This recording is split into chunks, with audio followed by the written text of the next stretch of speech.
succeed. You're encouraging us to support one another. I really like that initiative. Good evening, everybody who's watching tonight. Um, we're speaking. Is it Tariq or how do you pronounce your name, Mr. Kenny? Tariq. Tariq in it. Yeah. Tariq. Yeah. Okay, cool. Please go give him a follow. I'm supposed to be on his page tonight. I don't know if it's our Wi-Fi, his Wi-Fi, if it's the weather. And so what says, and you're gonna meet some people here. There are some gym buffs here, guys that I follow that inspire me to do some bodybuilding, although I'll never get there. But welcome everybody. So yeah, I'm here with you, man. I'm here with you. Yeah. Firstly, I just want to say thank you. Before we start, I gotta get like a repo 2 in. You know, so I saw on your page, I told my mommy, ik heb nog nooit iemand gezien wat 2 bij je lotion gebruikt. So just get that. Yeah, don't know because. But yeah, man. I just want to say thank you for joining me or me joining you on my show. The lights in the background is called the Star Corner, and I look at a star as you know, somebody that continues to shine their light, somebody that has a great work ethic, somebody that continues to pursue their goals and just wants to change. For joining me, and thank you for agreeing even to adapt to how technology is messing us around. I really appreciate it. It's a great honor to chat to you this evening, my friend. No, man. Thank you. So I've heard that your father was a civil engineer. Now I want to know, obviously being in the entertainment industry, you know, it's not something where you have a set salary every month. There's sometimes months when you have no work, and there's a few months where business is booming and it's really good. And, you know, sometimes there's this thing where the new face comes in, the old faces kind of go out, or you're only relevant for like a certain amount of years. So why did you pursue to study a career in art and to be in performance art, and rather instead of following your father's footsteps in maybe something more stable such as civil engineering?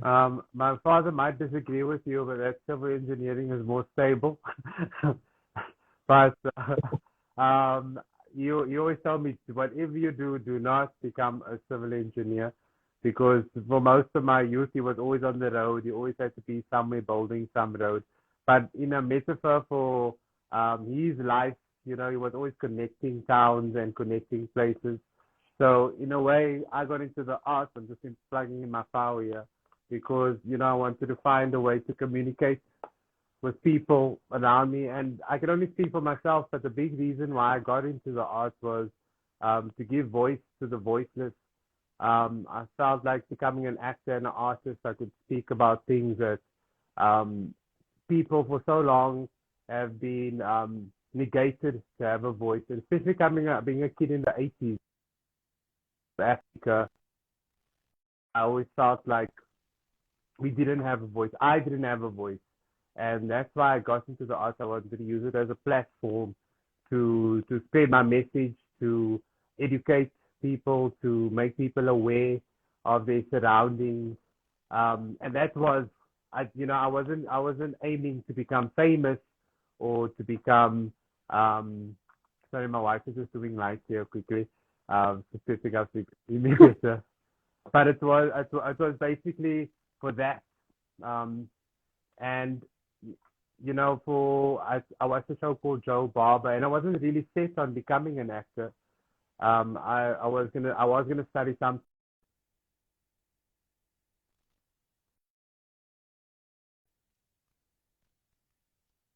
You know?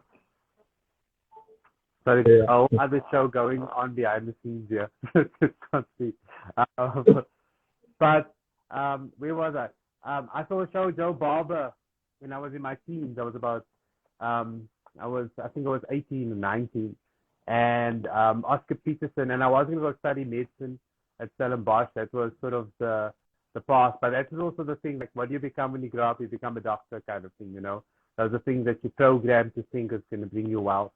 But I went and watched Joe Barber, and these guys made me laugh so hard. They spoke such truths about what I've experienced in my life and the community that I came from. And as they say, laughter is the best medicine. And I thought that's the way I'm going to try and heal people about, becoming an artist to reflect what happens in society. And with that, there's a lot of of like you say, you're making work that it doesn't always resonate with people. Because sometimes people feel, no, but that's not who I am. And as an artist, you always have to sort of dig in to what's happening in the world around you. So yeah, that's why I became an artist rather than somebody famous or somebody who's in the limelight. Okay. Fun fact, Oscar Peterson was actually on school with my mom. And a similar story, I was in grade school and I was watching Joe Bob. Also something that inspired me also to go into this industry and love it. And the next day after watching, my mom saw him once again in the shop and now I have his autograph still somewhere. Yeah. But yeah, when you were let me just get to it. Oh, when you were saying not everybody, receives the art form that you are giving. Not everyone people take it in a different way.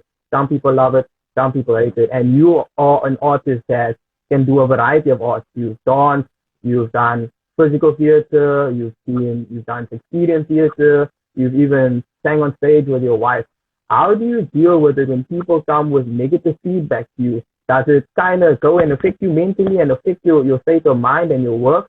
Or have you basically got into that stage in your life where it's kind of just water off the duck's I had a very wise lecturer at UCT. Her name was Liz Mold. Because remember, when you're on the theater stage, you get negative write-ups in the newspapers about your performance as well.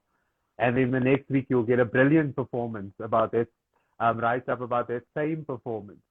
And, Liz always used to tell us, if you don't believe the bad ones, why believe the good ones? So all you had to do was do what you love, So even if people are telling you or trying to put you down about your dreams, it's your dreams, you got to follow them. And people will get jealous or people might not understand you, but I think you have your spirit to do what you want to do and your drive. So that's how I deal with it. I know everybody's always going to have an opinion. I don't know, but my philosophy is opinions are like assholes. Everybody has one. I love it.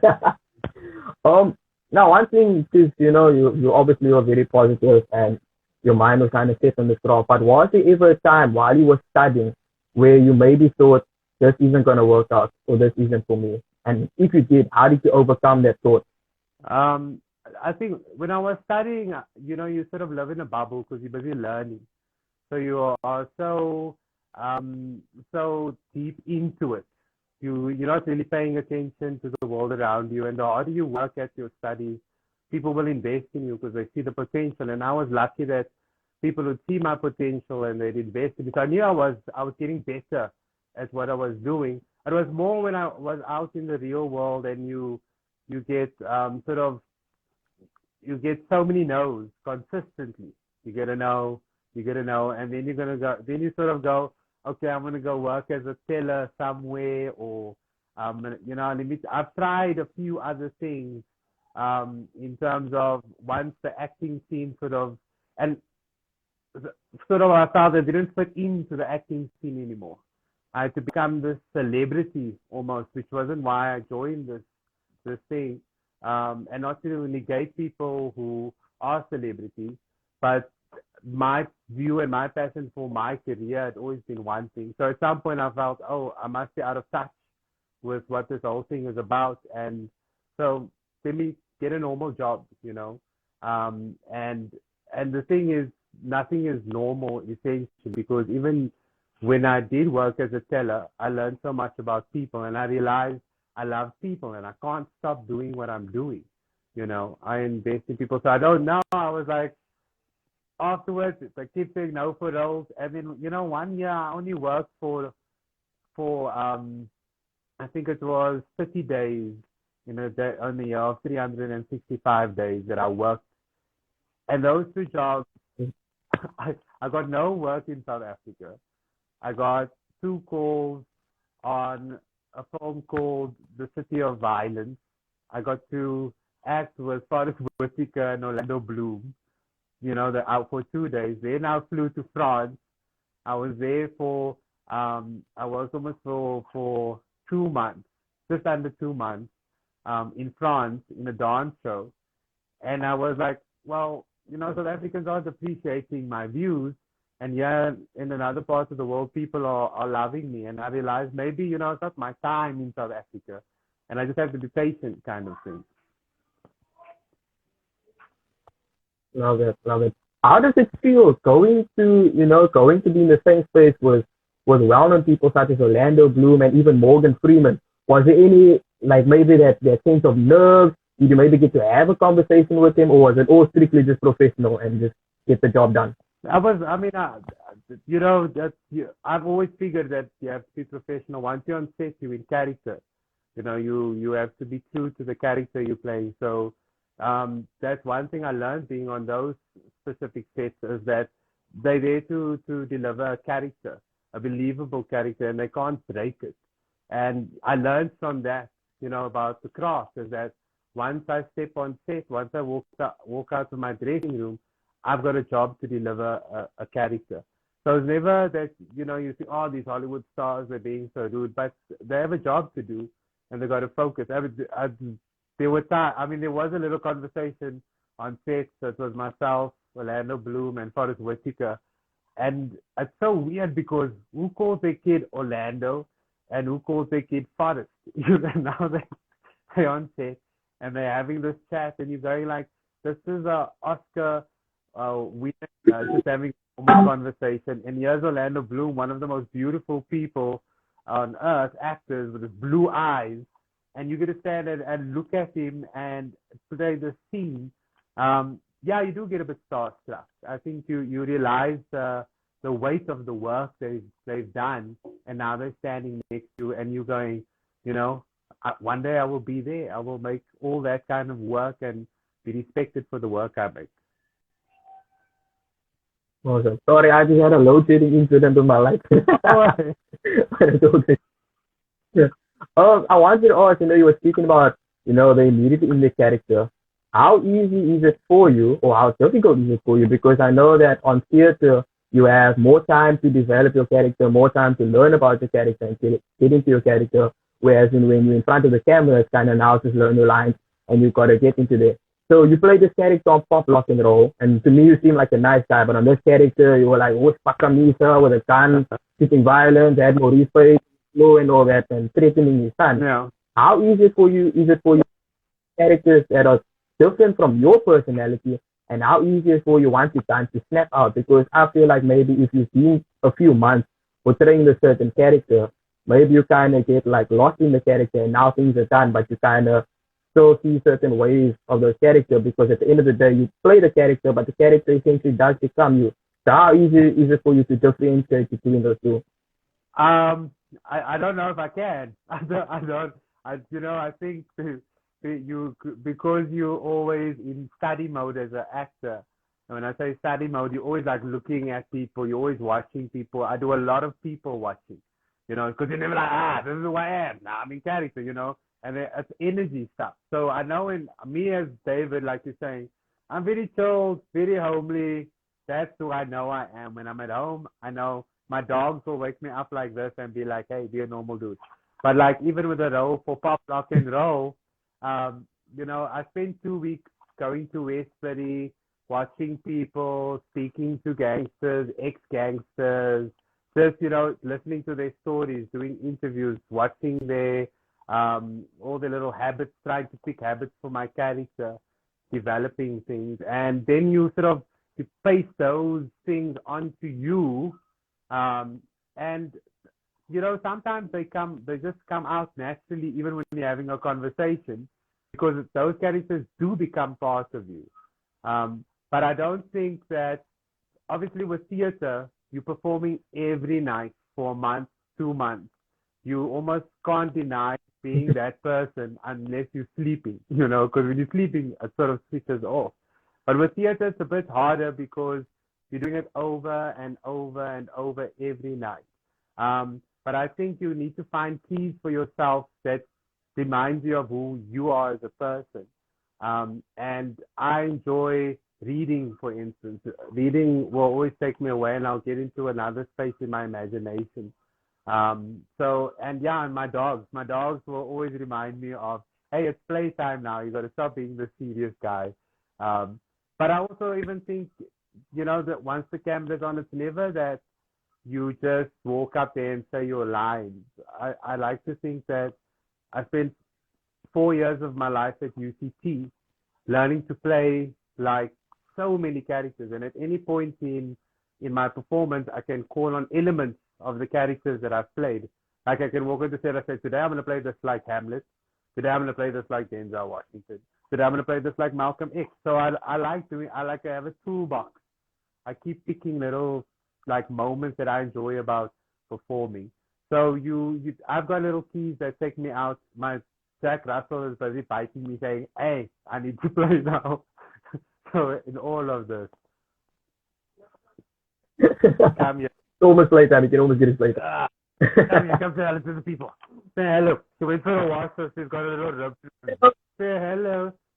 Hello, Tariq. There she goes. Hello. It's just 60 seconds of fame. I wanted to ask also for physical characters, how do you go about preparing, when we have the stuff like throat mid rugby, we have to be physically fit and you always have to run around on the pitch and that. How is it being into that? How draining is it on your body? Because, there's a lot that goes into acting, mentally, emotionally, physically. So how demanding are those physical roles to your body? Because often you stay a lot in shape, always loosening your body on set. So, how is it? It does, yes. I'm telling you, it's a lot of discipline. I mean, I just walked in from gym now. I've been in meetings, shooting since I was on set at 6:45 this morning. I had my first telephonic meeting at 6 with my lawyer. It's discipline. It's really like you got to set your time. It's time management, and people will also try to pull you away from what you must do. But you got to go. This is my goal. This is my dream. I got to work at it. I play Liam. I portray a rugby player. I've got to go to gym no matter how tired I am. I've got to find a way to maintain that. And then Saturdays, or Sunday, I know I'm going to take one moment on the weekend and just take off where I can focus. But I meditate. In the morning, I'm up. I take time out to meditate. In the afternoon, I take a moment just to meditate, even if it's 5 minutes. And in the evening before I sleep, I meditate. And just to remind myself what I've achieved in the day, what I need to achieve. So those things keep me focused on what it is I need to get through on a daily basis. Wow. Your people are saying staying fit for David looks easy. No, people. And then you and sorry, carry on. I think when I was a younger actor, I struggled a lot, and I know what it takes. There's somebody saying, "Thank you for seeing me as Hugh Costino at Maynardville."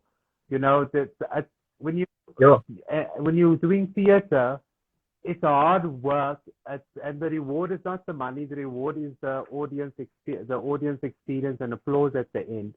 So I know when I get up and I do what I do, and I'm focused in gym, the response I'm going to get from my hard work, and it's like this on social media, people go, yeah, David works hard, and I appreciate that. Doing this interview tells me that I'm on the right path, and they let me know, dude, this is not working, that is not working. And there's certain people I do I do listen to, because you have to be able to discern when people are trying to help you and when people love you and they're doing it to be constructive. Completely understand. Like I was gonna say, you and your wife have this beautiful story of how you guys met each other, both being in the entertainment industry, and you guys have even managed to share a television show together. You guys have managed to be on stage together. How does that feel, being with your partner, but getting to love each other's dreams together and just getting to enjoy life with each other, being on stage? How is that? That's a dream come true, my friend. I hope everybody finds a person like that they can share their dreams with. I am so honored and grateful that I was able to find a woman as amazing as this, has the same besides, we have the same belief system. We both are Christians. That's where we set our standard. And, I never have to question her because I know what her belief system is. And we sort of can measure each other in terms of that. So it's great for us to be able to work together, to inspire together. I'm just picking up David Steve from a pair of skinny jeans. That's all I am. So I in terms of my beliefs, I'm blessed. I know I'm blessed. I can see that you're blessed. I actually wanted to ask, man, because times are so challenging, and I know that in this industry where you always have to be awake, you always have to be learning, constantly developing yourself. I wanted to ask, how is your faith just grounded you? But you basically gave me the answer, how God is just with your principles and everything. I think just in closing, I want to ask, you said that you've seen how this can David and Queen Bee simply amazing. Thank you for that. How do you think that the entertainment industry and media industry, where people are acting, dancing, or trying different art forms, because you said you wanted to study medicine, so how is this industry out for you to heal people? Maybe not physically, but in another sense. Just in the last part, how does it? How is this industry, this art form that you are in, being a musician, acting and that, how has it helped you to heal people? Maybe not physically, but maybe mentally and emotionally. Back when I did Stem in the Land, right? And I came off Stem in the Land. One of my favorite moments was I went back to Pakkelsdorp to go, and I went to go stay by an aunt and uncle of mine. I was born in Georgia, and my family comes from Pakkelsdorp.